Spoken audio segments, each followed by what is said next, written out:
Hi, in this tutorial we'll be using one of my favourite set of tools in C4D, the Volume Builder and Volume Mesher. These tools allow you to get better results in Boolean modelling and a lot quicker and easier than creating a traditional polygon build from scratch. We'll be using these tools for creating our initial model, then use MoGraph cloners and effectors to create a looping animation. Stick around until the end of the video and we'll set up the final scene for rendering in Octane. Okay, let's start by just creating a standard capsule. And I'm going to rename that base, and I'm going to straight away just throw in a volume builder, and we're going to put the base into the volume builder.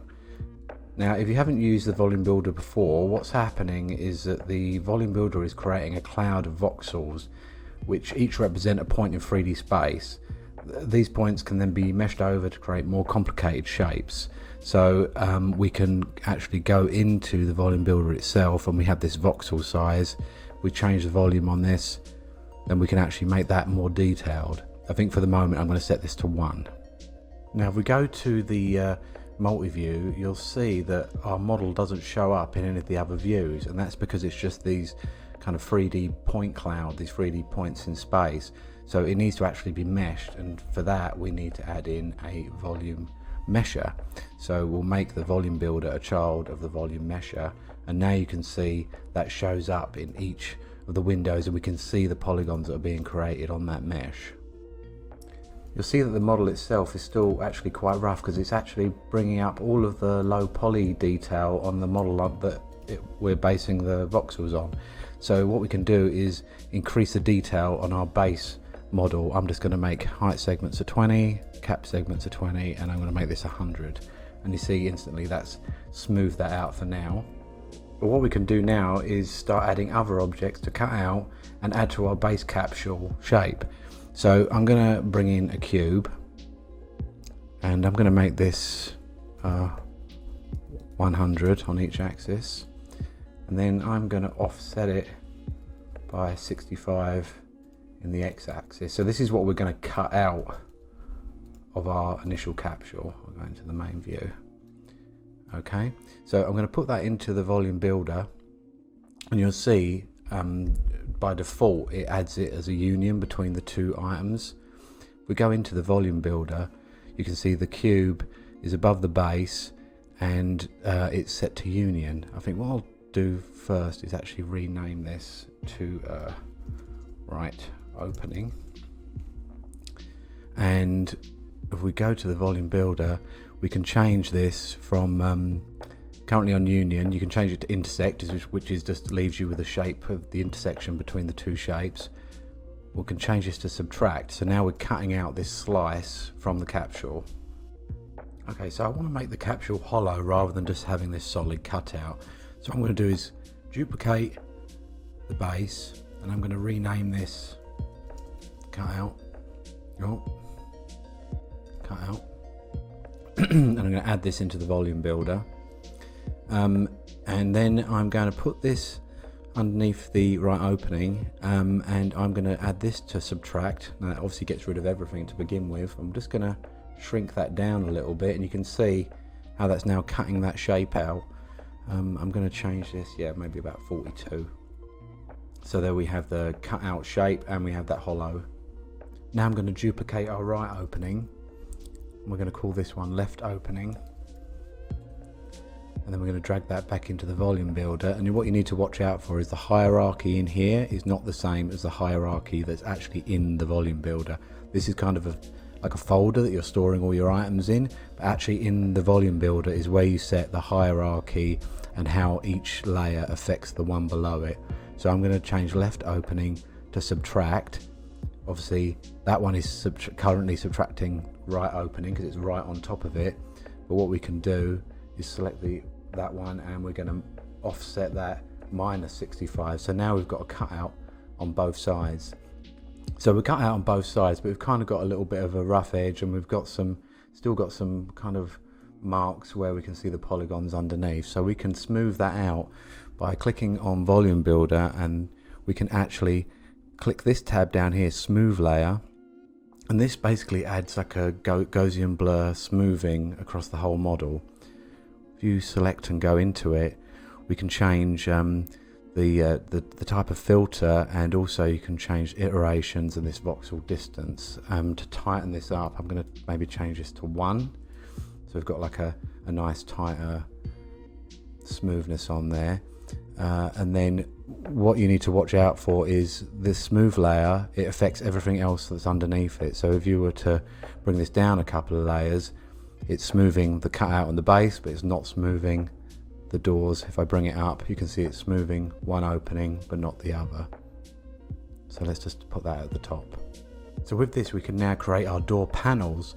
So I'm going to rename this one base, because that's our base model, and then I'm going to duplicate that, and I'm going to call this one right panel. And then what I'm going to do is I'm just going to amend the bits that are in this volume builder. Now we don't need the left opening, we just want to use the right opening. And what we're going to do in the volume builder is change this from subtract to intersect. So now you see we've actually got that panel that perfectly fits inside the opening that we made. So now we've got the door panel. I want to basically add in a rod, so the panels kind of push out from the main cylinder on this kind of mechanical rod, I guess. So what I'm going to do is hide this for a second, and I'm going to bring in a new cylinder. I'm going to make this of a radius of about 10, height of 80. I'm going to rotate that through 90 degrees, and then I'm going to push this into here just so it intersects. Okay, I'm going to bring that into our volume builder, and you'll see it's gone in at the top. It's union, which is fine, but we want it underneath the smooth layer, and we get this nice kind of little join there. So let's start setting this up for animation. What I'm going to do is get a MoGraph cloner. I'm going to add the right panel into that. I'll bring back our base model so we can see what's going on. I'm going to change the cloner to radial. Just going to make that a count of 2, and then our radius is 0. So now we've got them basically opposing each other, and to animate those we're going to put in a plane effector. So MoGraph effector with cloner selected, MoGraph effector plane. Under the parameters I'm going to set that to 0, but what we're actually going to animate is the x-axis. But if I just change this to something like 50, the panels are currently coming out of nothing in the center, so it's going to kind of look weird, them just appearing from nowhere. So I'm going to put a new cylinder in the middle, which is going to be like our central column that everything comes out of. I'm going to change that to a radius of about 30 and a height of 160. Now I'm going to put this into a new volume builder and volume mesher, and I'll layer these up so they're all correct. And I'm going to create another cylinder, and this one is going to basically cut out a hole that these panels are going to slide out of. I mean, the sizing doesn't work exactly, it's a little bit of a cheat, but it'll look nice. So we're going to shrink this down, scale this. So basically we're going to cut this hole out of here. So we'll put that into the volume builder, and then we should probably name these. This is when it becomes important to name them, because if you get a really complicated scene, you end up with loads of items in your volume builder all called cylinders, squares, spheres, and it becomes a bit of a nightmare. I'm going to set the voxel size on this to 1, and our hole, go to our volume builder, I'm going to make that subtract. I'm going to add in a smooth layer. I think I might change that to 1. And then our hole, I might just tighten that up a little bit, just so that when they animate, they're going to slide out of that central column. Right, just so we keep track of everything, I'm going to rename this column. Okay, and then we can actually set up the panels for animation. So with our plane effector, I'm going to go to fall off linear field, and I'm going to go to a top view. I'm going to rotate this linear field through 90 degrees.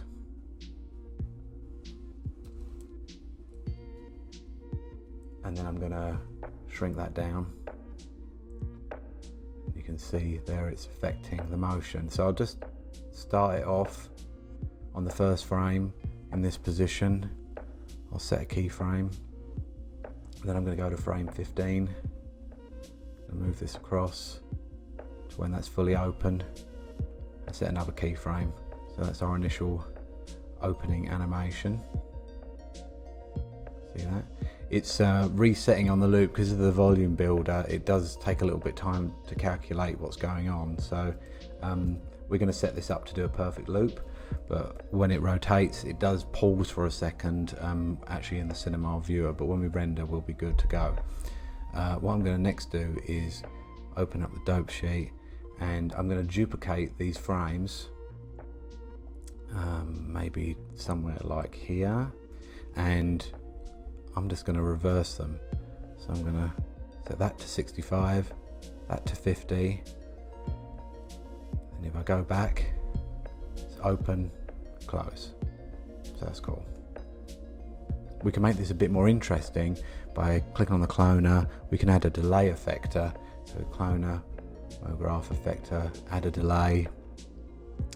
Under the vector tab, we're going to probably change this to maybe 65 and add a spring.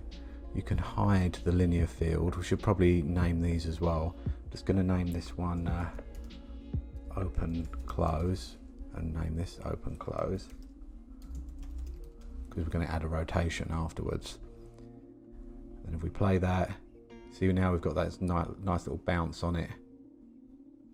And it changes color because you can add color effectors if you want to change the color of materials, things like that. We don't need it, so I'm just going to, in color remap, under the field, I'm going to change this to no remap. Now we're going to kind of repeat this process to add the rotation. So I'm going to go back to the cloner, going to add another plane effector, and this is why I named this one, and this one we're going to call rotate. And under the parameters, I'm going to change this rotation to 360.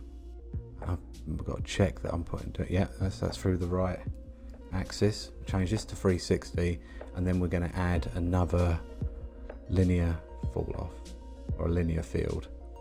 Okay, so with the field, we're going to do the same thing again. We're going to rotate that around through 90 degrees. Scale this down. And then I think I'll probably start the animation around here. Let's pick a point to start. I think it starts from this side. Start from here, set a keyframe, go to frame 60 maybe, and then we'll finish. Press another keyframe. Okay, so that should be our rotating animation. And I'll change this to rotate.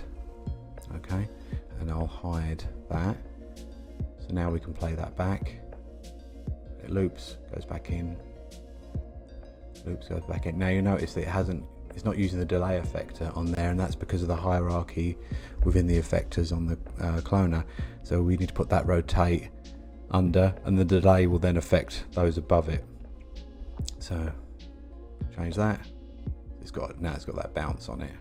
Now what I think I'll do, try and make the whole animation a bit more interesting. I'm going to group everything, and we'll just call this model, and then I'm going to animate the rotation of the whole model. So on the first frame, I'm going to set that 0, and then on the last frame we're going to rotate for 180 degrees, which we can get away with because we know everything's symmetrical, everything will be able to perfectly loop. Set another keyframe.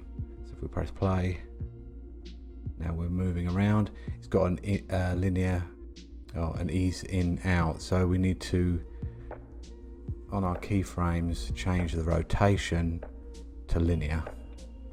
And I just deleted the other keyframes we didn't need, which was position and scale. Okay, so I think now I'm going to add just some extra details to kind of jazz this up a bit, add on to our current model. I think I'm going to start off with a couple of toruses. I'm going to make some shapes at the top. So what I'm going to do is have this, maybe we'll change the width of that to something like that. We'll duplicate that. We're going to make this smaller,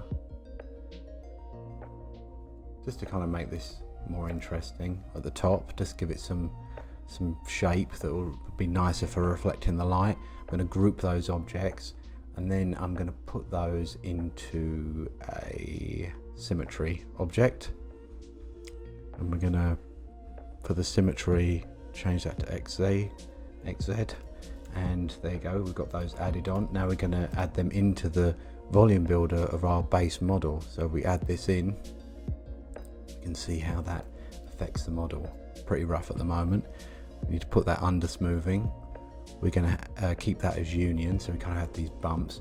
Now they're not as much definition as I'd like, so what I'll do is go back into these toruses, and maybe we'll scale them up a bit.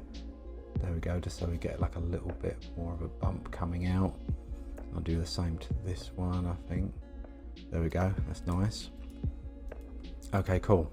I think what we probably need to do is up the segments on this. I'm just going to change that to 100, this to 50.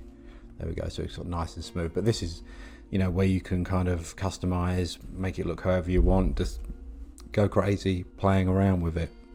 Okay, we're going to add some more interest to this by putting something on the inside, so when our object opens up it reveals some kind of animation going on the inside. So I'm going to add a cloner, and then we're going to add a capsule, stick that in the cloner. I'm going to rush through this, make that radial, change that to XZ, and then we'll scale these down. I'm going to change the height of these to something like 50. Then our cloner, we want to kind of make these fit inside the gap. I'll make these a little bit smaller. Okay, and then we're going to move this up. Okay, and then I think I'm going to change the count. I think I'll change it to 20. So we have that like that. I'm going to duplicate that capsule. Then I'm going to actually extend this a little and shrink those down, just to kind of give a little bit more detail to these objects. Shrink these down a little. Move these up. Move this up here. Oh, move the cloner up here. Okay, so we've got that object there, and then I'm going to duplicate that, and then we're going to rotate that through 180, and we're going to put the sum in the bottom. And then what I'm going to do is, with both of those selected, first thing I should do is probably make sure they're in our main folder for the rotation. I'm going to add MoGraph effector, I'm going to add a formula effector. And then that formula effector, we're going to turn off scale, and then for position, we're just going to change it through the Y by something like 10. I could try 20, see what that looks like. That's too much. Okay, change that to 10. And then we've got this additional animation that happens when it opens up. Okay, so that's like the basis of the model.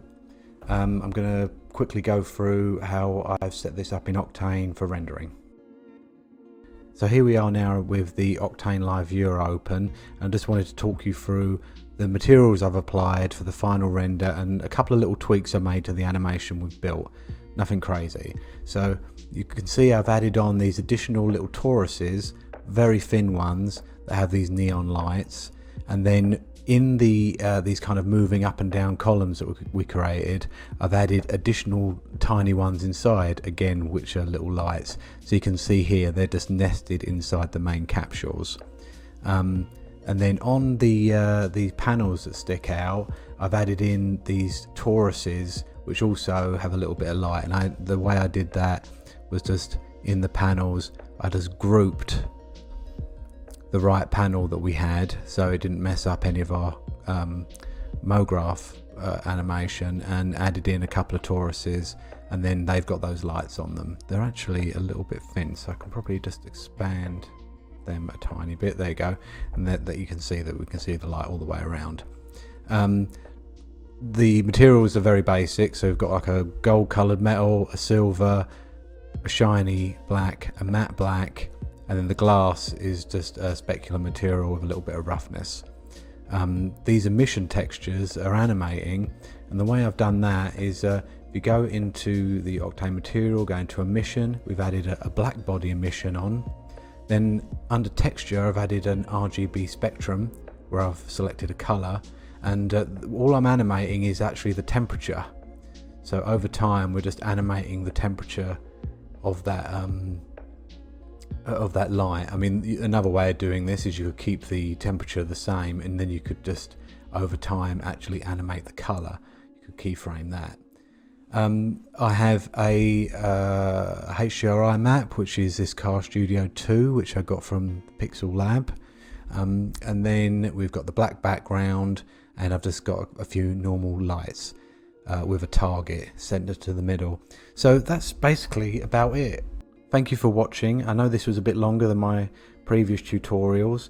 Let me know in the comments below if you found this helpful, and if you want a more in-depth tutorial just about the materials and the lighting, then maybe that's something I can do next time. Please remember to like and subscribe if you want to see more. I will see you next time.